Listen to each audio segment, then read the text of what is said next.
Annalena Baerbock, you just got elected as the President of the United Nations General Assembly, only the 5th woman holding this position. Congratulations. Thank you very much. You only have 1 year in office.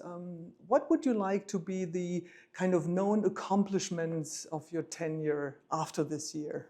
That together we have made the United Nations fit for the future and fit for purpose, meaning for what the UN was founded for, and this is ensuring peace and security, development and human rights. And we are in shaky times, and the international order, the UN system is under heavy political pressure, financially, politically. So kind of the normal given to make this organization really fit for the challenges is a bit more challenging than maybe in other decades. What would be, maybe you can talk a little bit about that, like the first 3 main topics you're going to focus on and how? Well, 2 topics are already set kind of by the calendar, because the 80th session, this is how we call it, from September to September, is also the anniversary year, because 80 years ago the United Nations was founded. So one big actually nice thing is to make in this year very clear why we need this international system, why we need the United Nations, especially in those times. However, obviously the times are very challenging, so it's not the mood for a big anniversary party, but I believe it's really the moment to say where we reflect ourselves as an organization, where can we become better, more efficient and more precise, that the work of the UN really delivers to the people on the ground. And this is the second big task, the so-called UN80 process. Secretary General Guterres has started this, so the modernization of this organization in this upcoming year. So we have to ask ourselves very deep questions. How much sense does it make to have so many different institutions, like, for example, we have for the big issue of migration, UNHCR, Organization for Refugees, IOM, Organization for Migration, then UNICEF, for example, the big organization for children, is obviously also dealing a lot with children who have to migrate or to flee.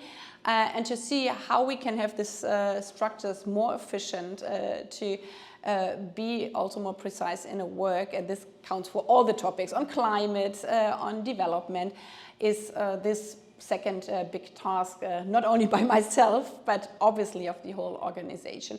And the third point is that in this session, also the next Secretary General has to be maybe not elected, but the whole process has to be prepared that at the end of the term, the election can take place. And you mentioned that I'm only the 5th woman in 80 years, and as president for the General Assembly, but for Secretary General, there has never been a woman in this organization. So obviously this is also a task with very interesting decisions to be made.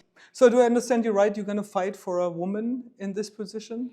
Well, I'm the convener of the will of the General Assembly, so for all 193 countries. And I've heard a strong call from many delegations here in New York saying, now it's time for a woman, but it's not up to me, or it's not up to a single country. But the procedures are that in the end, the General Assembly elects the upcoming Secretary General by recommendation from the Security Council, so from the P5 members.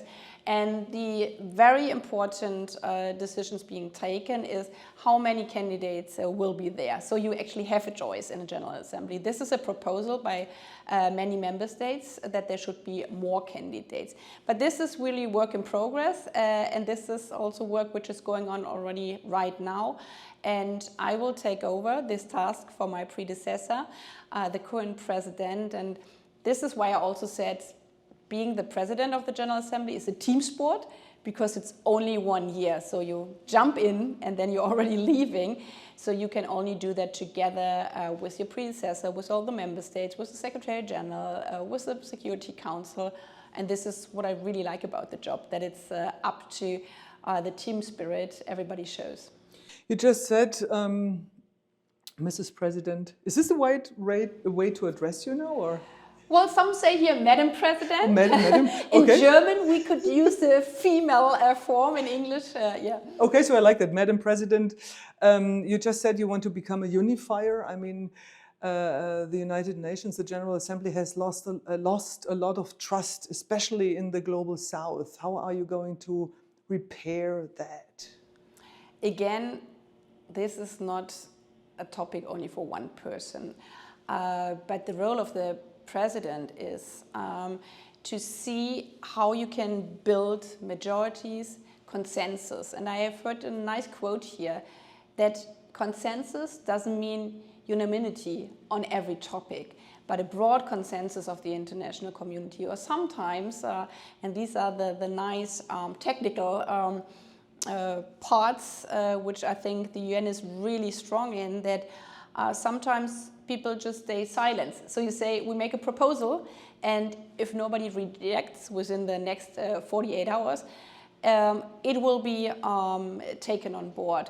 So try to organize consensus. Doesn't mean that everybody has to agree on every single point, but you really have to bring together actors who want to do progressive steps, building the future together, and also see that you focus on the things which unites us instead of looking at the half sentence which divides us.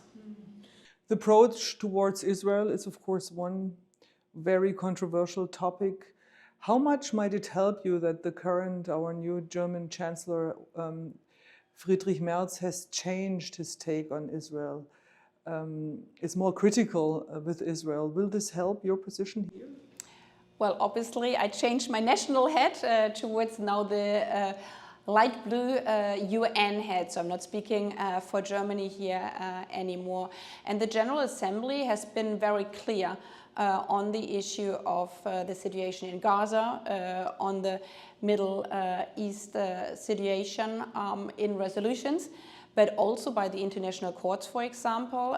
So the ICJ, the International Court for Justice, published last year its advisory opinion on the two-state solution, but also on the responsibilities for Israel as an occupying power, underlining also with regard to the current situation, the obligation with regard to humanitarian aid, situation with regard to food, but also the right of every state to live sovereign and in dignity. And this has been the line, because you asked me also as a German in my former role, as a former foreign minister of Germany, underlining that the base for the work of Germany is the security of the state of Israel, but also international law, including international humanitarian law. You just referred to your former role as Germany's Foreign Secretary, Secretary of State, Foreign Minister.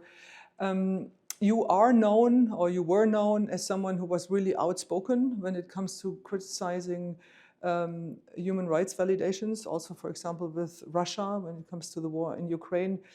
How much might this complicate your role now as a unifier in the United Nations? Or is it the other side, that many people know you well and respect you for your outspokenness? How did you receive that in your first hours in your new job?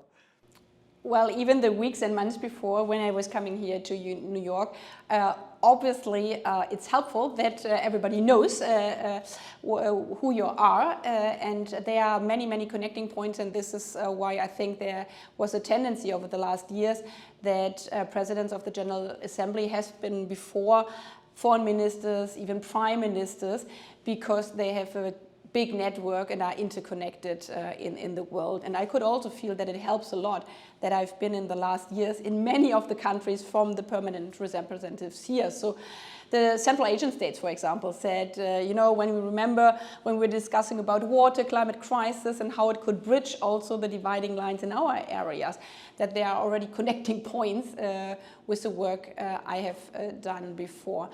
And on the other hand, I mean, it's like in normal life, if you have a new job, you have a new job description. And this is just the normal way, not only for politicians, diplomats, but I would say everybody working.